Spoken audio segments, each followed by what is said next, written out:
இந்து தர்மத்தில் திலகமிடுவது ஆயிரக்கணக்கான வருடங்களாக நடந்து வருகிறது.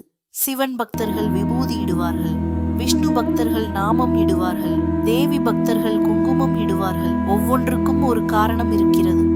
முதல் காரணம், நெற்றியின் நடுவில் இருப்பது ஆக்ஞா சக்கரம், மூன்றாவது கண். இது நம் உடலின் மிகவும் சக்தி வாய்ந்த ஆற்றல் மையம். திலகம் இடுவது இந்த சக்கரத்தை செயல்படுத்துகிறது. ஞானம், உள்ளுணர்வு, தெய்வீக தொடர்பு இவை அனைத்தும் இங்கிருந்தே வருகின்றன.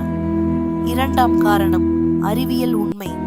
நெற்றியின் நடுப்பகுதியில் பீனியல் சுரப்பி இருக்கிறது.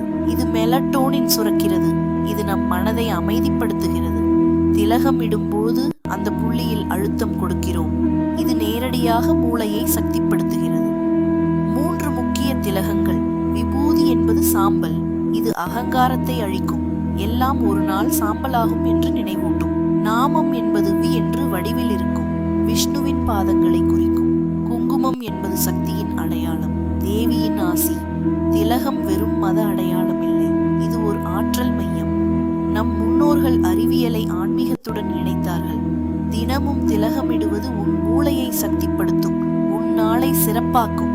இனி திலகமிடும் போது இதை நினைவில் வையுங்கள். ஃபாலோ பண்ணுங்க, ஷேர் பண்ணுங்க. ஓம் நம சிவாய். ஜெய் மாதா தி.